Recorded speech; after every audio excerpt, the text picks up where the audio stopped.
Chapter 1. Ready for weapon assignments? The man's voice growled over my headset as the front door of the aircraft's cargo bay opened. The scientist walked out with two guards at his side. They were big men with dark olive-colored skin and long hair pulled back into warrior braids. The front visors of my fellow prisoners' helmets were all open, and I saw him glare at the scientist. The tall blonde man didn't give a fuck about our hatred. To him, we were just test subjects. Lab mice in a cage that he could experiment on until we died under his needle. Today was our day to die. The powerful engine thrust of the airship pushed from beneath my seat, and the craft started to shudder. We were entering the atmosphere of some planet, and I saw the clock on the top of the bulkhead begin to count down from 60 seconds. Subject 18, rifle with pistol, knife, 2 grenades. The scientist spoke as if he was reading from a list, and I wondered if he had some sort of display inside of his eyeball. Restraining bars on the seat next to me unlatched, and one of my companions stood. He made a growling sound toward the blonde man, but the scientist raised an eyebrow with annoyance. The two men stared at each other for 3 seconds, and then my fellow prisoner moved to the weapons wall to arm himself. Perhaps I should remind you all that your collars are still set to their nonviolent modes. If any of you feel like attacking or making any sort of aggressive movement, well, the thing will go off. Pop goes the weasel. Or, in this case, the kitty cat. The blonde man laughed and then turned around to face the row of prisoners on the other side of the narrow cargo bay. Subject 22, rifle, pistol, knife, 2 grenades. Another prisoner's restraining bars lifted, and the man stood from his seat. All of us were wearing our loose-fitting battle armor, but this man was the largest of our group of 14, and he crossed his arms over his black chest plate instead of moving to the weapons rack. Subject 22, did you not hear me correctly? Retrieve your weapons from the— Fuck you, Subject 22 said. Then his head seemed to implode with the sound of a gunshot. Maybe it was actually an explosion, but he was wearing his armored helmet, and it just filled up with blood, brains, and bits of his skull, like a bowl of pasta. Subject 22 toppled over like a felled tree, and a plume of black smoke began to escape his armor at the neck joint. That was where our control collars were. Oh, darn.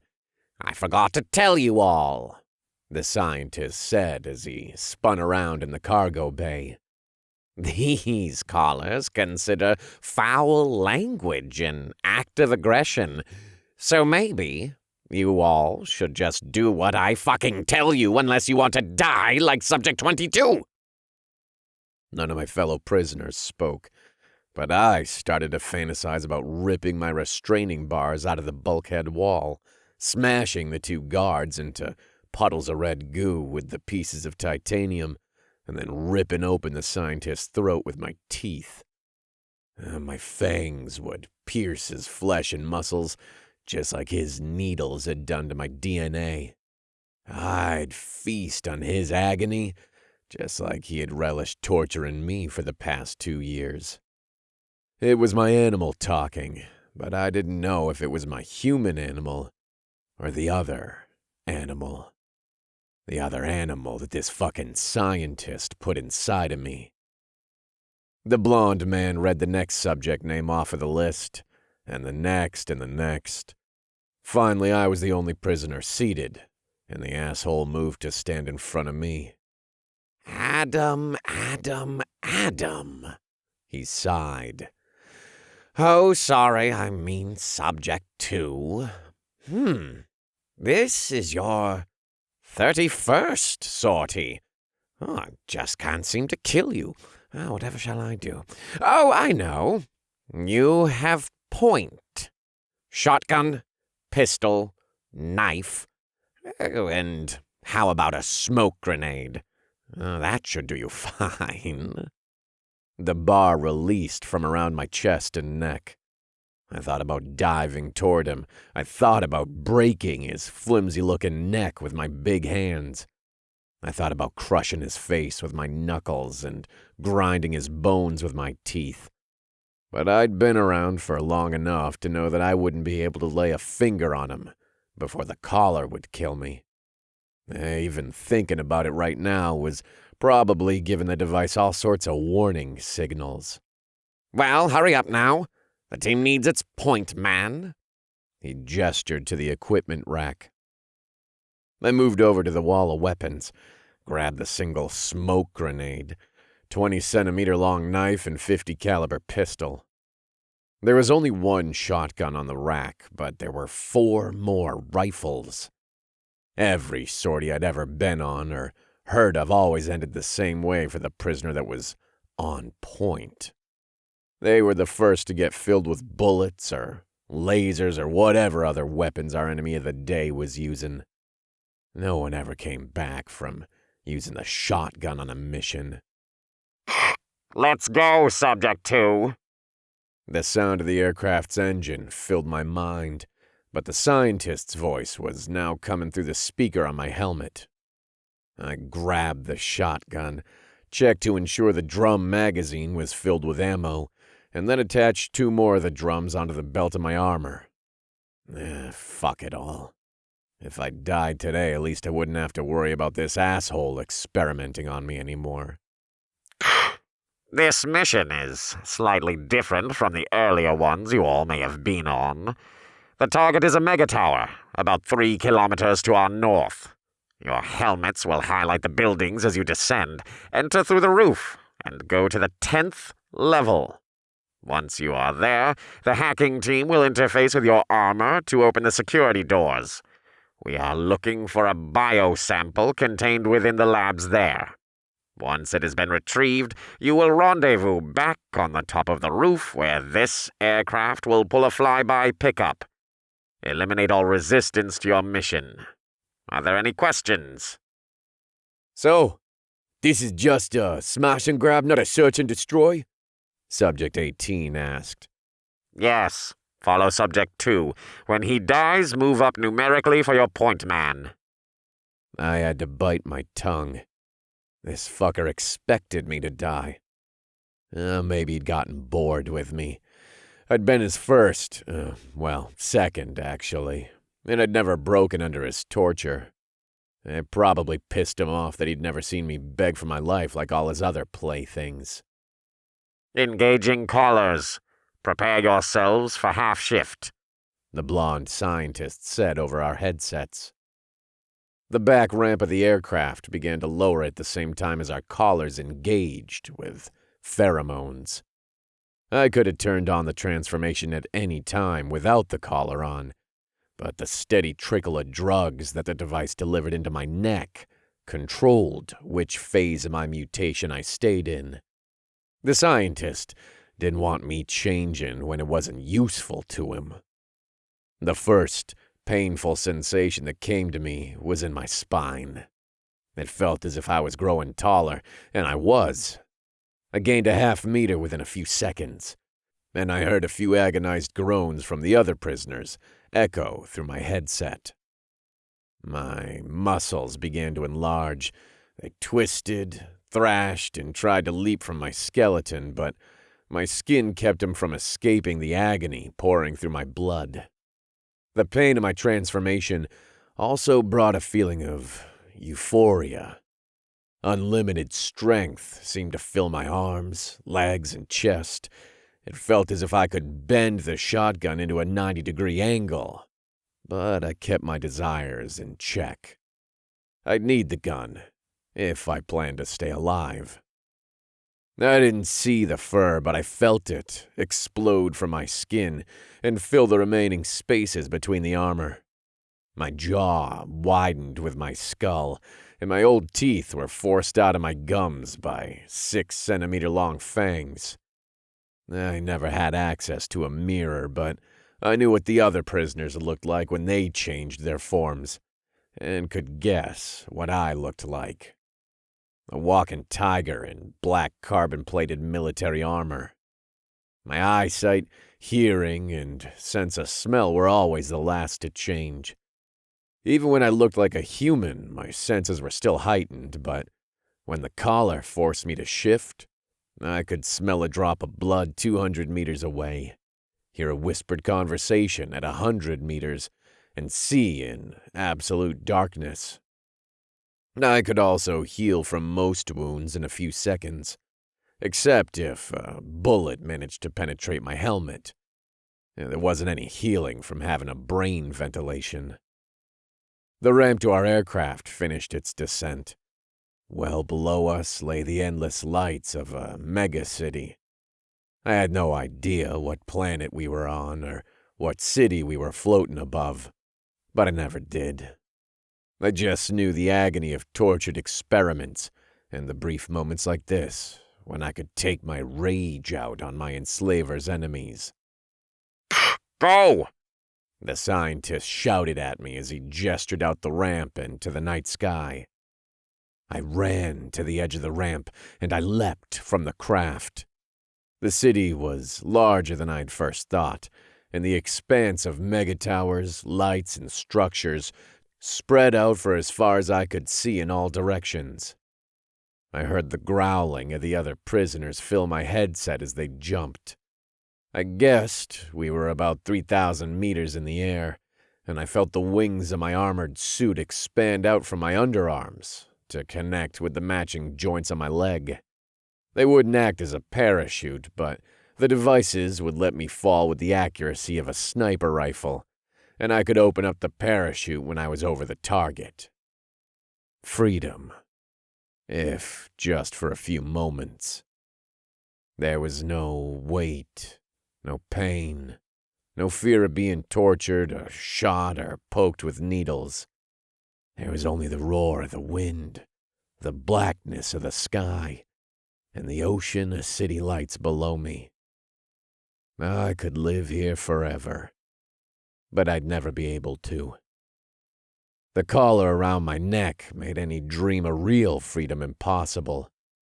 The only pleasure I had was this fleeting free fall, and the violence that would soon feed the raging beast they put inside of me.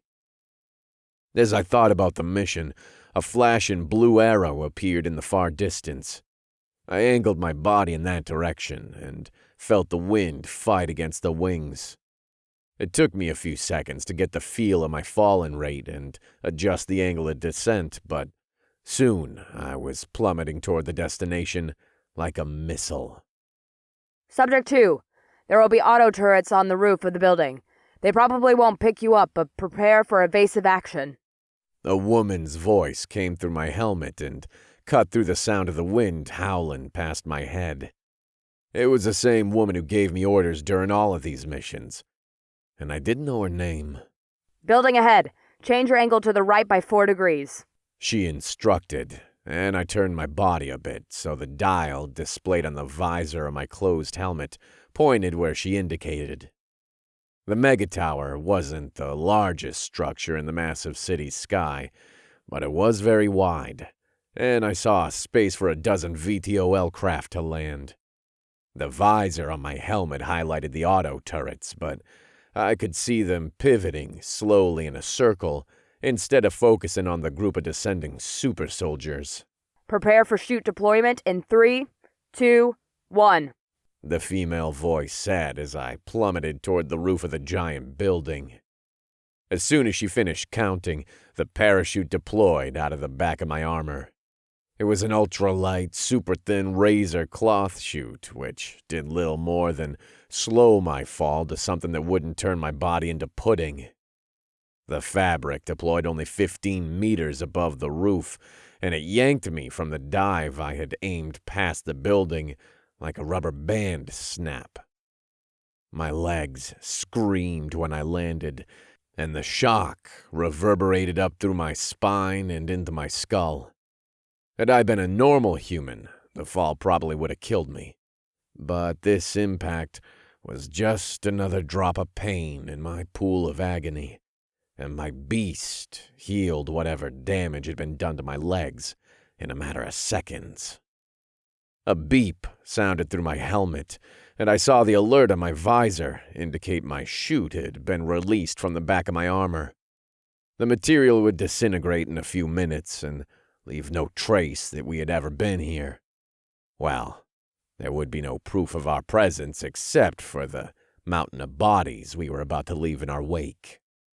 Roll call, I growled into my microphone. It was hard to talk while my body was in this form, but I wanted to make sure the other prisoners were at my back. They all growled out their numbers in order when they landed, and I grunted out the order to advance toward the nearest doorway. The other prisoners ran behind me, and we zigzagged around the auto turrets before we made our last dash across the open roof.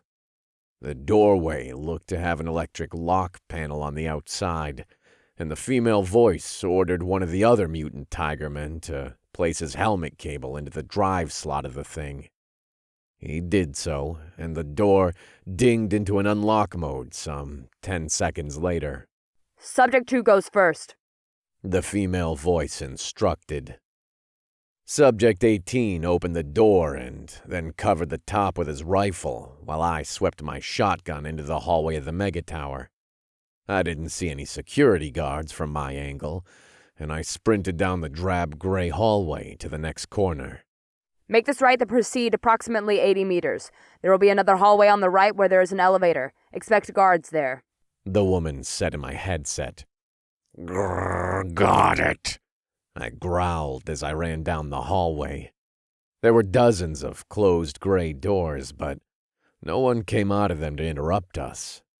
If you can eliminate the guards silently, there will be less chance of an alarm.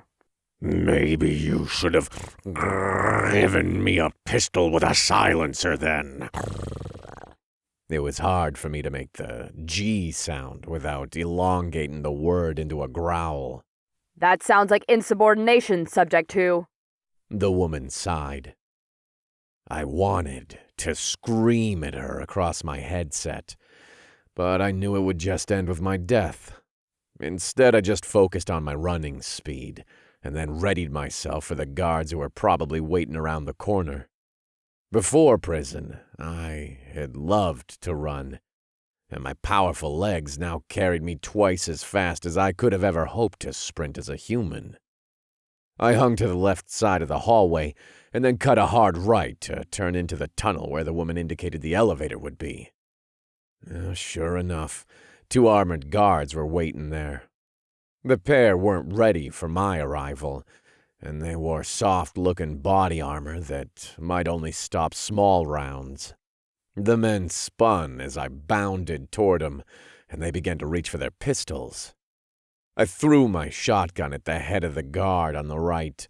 He wasn't wearing a helmet, and the long gun bounced off his nose like a rubber ball.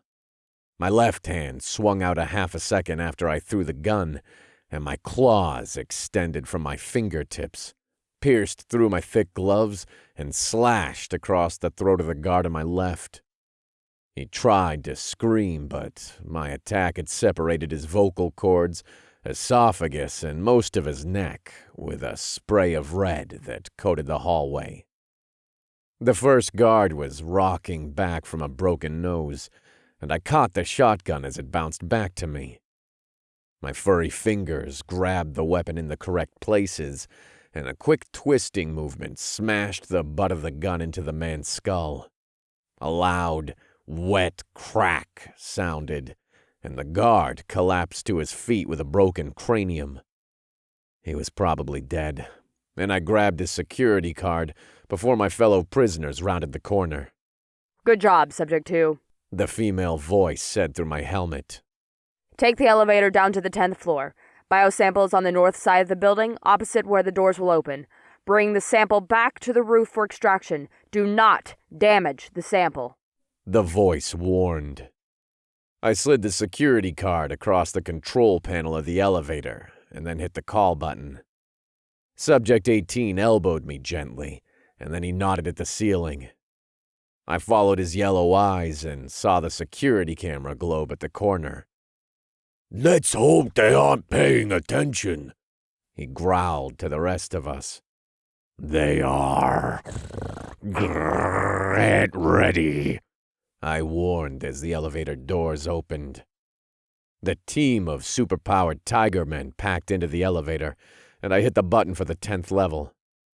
Even if the security team saw us, I'd taken care of the 2 guards and summoned the elevator in less than 5 seconds.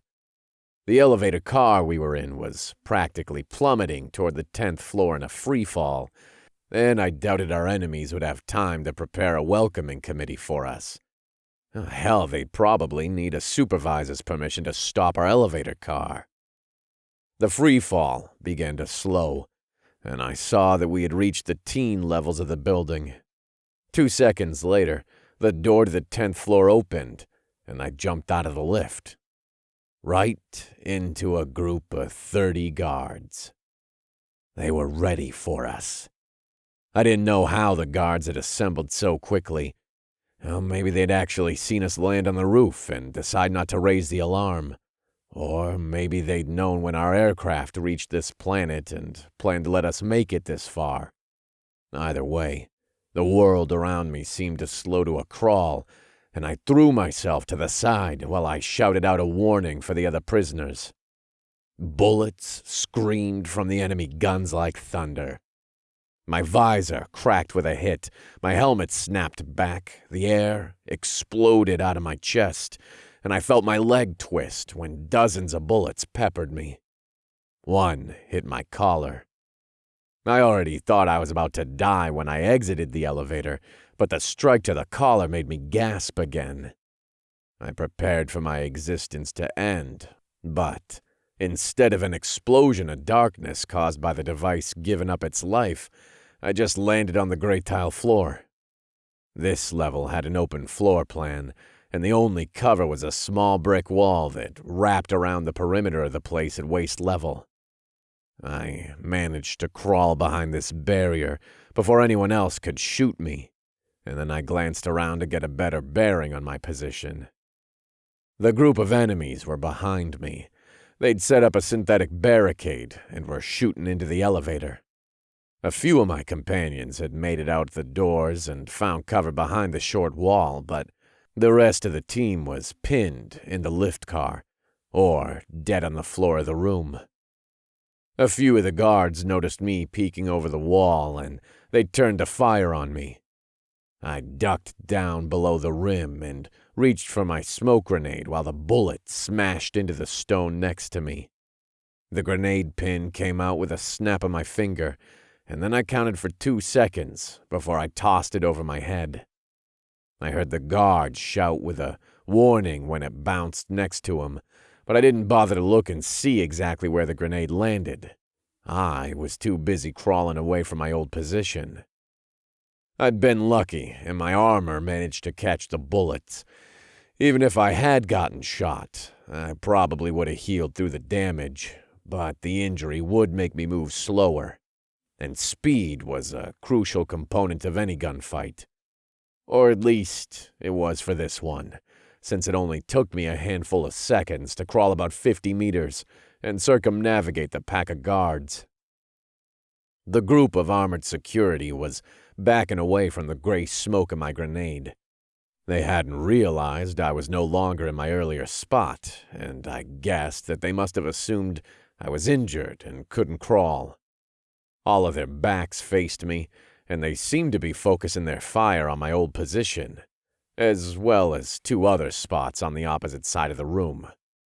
Armored tigermen corpses lay everywhere, and I counted 7 of them in the brief second that my eyes passed across the open door of the far elevator. My shotgun barked in my hand like an angry pit bull. The first guard exploded into a spray of blood as the slug ripped a watermelon-sized hole in his chest. The next man died an instant later when his head disappeared from his shoulders. I risked one more shot at the back of the guard who seemed to have the nicest-looking set of armor. The slug connected, and as soon as his torso disappeared in a fine red mist, I ducked back under cover behind the wall. Then I continued to crawl away from my old position. I didn't think any of the enemy guards had actually seen me, but it didn't hurt to keep moving. My surprise attack caused them to begin screaming, but I didn't understand the language they spoke, and I could only guess they were asking where I'd gone. One of my fellow prisoners began to shoot back into the crowd of guards as they retreated, and I took the opportunity to pop up from behind my cover and assess the situation again. The guards weren't military, that was for sure, and the shift in combat had eroded their battle plan. My shotgun fired a half a dozen more times, and each slug turned one of them into a corpse. Subject 2, turn to your 6. That hallway will take you to where the sample is. Subjects 18, 31, and 12, you will cover Subject 2's movement and then finish the rest of the guards. Confirm when the guards are eliminated so that Subject 2 can move the target safely. The woman's voice came over my headset with an uninterested timbre, as if she was commenting on a boring football match. I turned around and saw the hallway the woman indicated. The smoke from my grenade had already filled the area, so I sprinted toward it while the other 3 prisoners opened fire on the guards.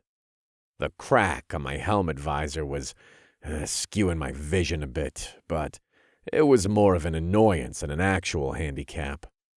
I made it 50 meters down the corridor, followed the woman's orders to turn left at the first intersection, and then came upon 3 guards that were painting the hallway with their rifles. The men fired as soon as I turned the corner, but I'd predicted they'd be there, either through my sense of smell, hearing, or animal perception. I slammed my right boot against the far wall and ran up the side for 2 meters or so. The first spray of bullets flew past my helmet while I fired my own shotgun. The slug took the first man in the chest, and he exploded into a spray of crimson like a dye-filled water balloon. The second slug took the man on the left in the helmet, but the armor did little more than cave inward like a thin aluminum can of soda. I flipped off the wall and fired my third shot while I hung upside down above the last guard. My jump carried me past his position by the time I landed, and my ears told me that the slug had ripped through his spine like a big-rig truck. I continued with my sprint and twitched my ears a bit in their helmet cavities to test the hallway ahead of me. I didn't hear any guards around the next corner, but I decided to execute a running slide around the edge just to be safe. There weren't any guards, but I did see that the hallway turned into more of a laboratory-type environment. The walls were all glass, and I sprinted past rooms holding a seemingly endless array of tables, microscopes, and glass tubes. I didn't see any scientists or doctors, which was a relief. I didn't like the idea of killing men or women who weren't armed, but I didn't have a choice. Adam. I almost fired my shotgun with surprise when I heard the voice. Perhaps heard was the wrong word. It was almost as if I daydreamed of someone uttering my name. Huh? I growled as I checked over my shoulder, but there wasn't anyone behind me. What is wrong, Subject 2? Keep your eyes ahead. There is a security door at the end of this hallway. Confirmed. I growled into my headset as I continued my run.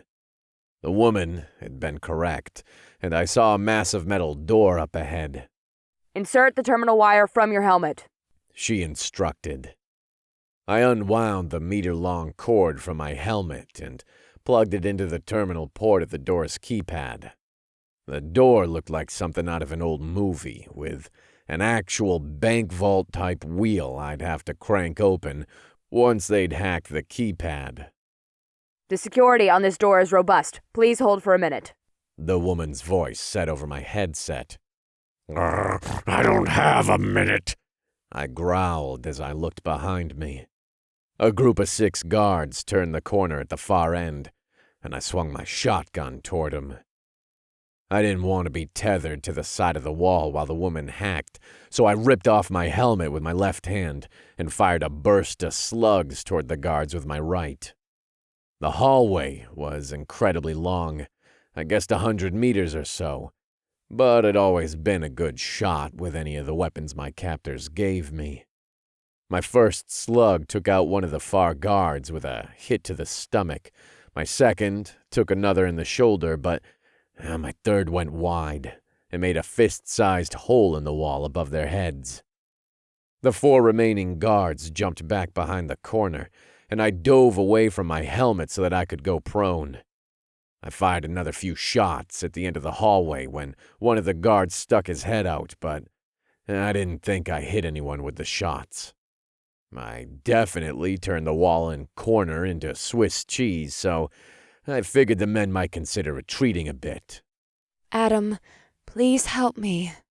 It was a woman's voice. Not the woman who spoke to me through my headset. Her voice was slightly grating on my nerves, and I wasn't wearing my helmet. This woman's voice was beautiful, and it seemed to come into my brain as if I'd thought of it myself. Even though it was soothing, her words made a chill run down my spine, and I squeezed the trigger of my shotgun a few more times to kick the feeling of fear away. What the fuck was going on? The guards hadn't poked their heads back out from around the corner, and I wondered if one or more of my slugs had gotten lucky. I waited with my belly on the floor for a few more moments, and then crawled backward to my helmet. The keypad turned green, and I yanked the cord out of the port before I put my helmet back on. Where did you go? The woman demanded. Had to drop the helmet so I could address the guards, I growled. Do not do that again. I almost triggered your collar. She seethed. Fine. I just didn't want to be tethered to the subject to complete the mission. It was the blonde scientist's voice speaking, and I felt my rage boil up from my stomach like hot vomit. I grabbed the wheel to the door and spun it to the left.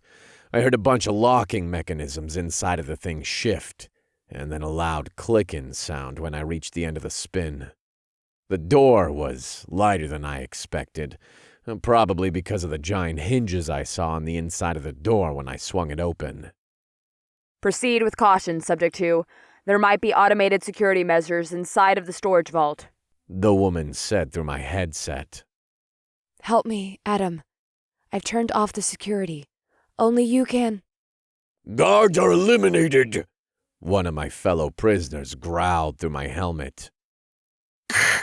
Excellent. Meet up with Subject 2, quickly, The blonde scientist said. I walked past the security door and let out a low growl of amazement. The inside of the vault was a jungle of computer monitors, vats of liquid, and black rubber tubes of various diameters.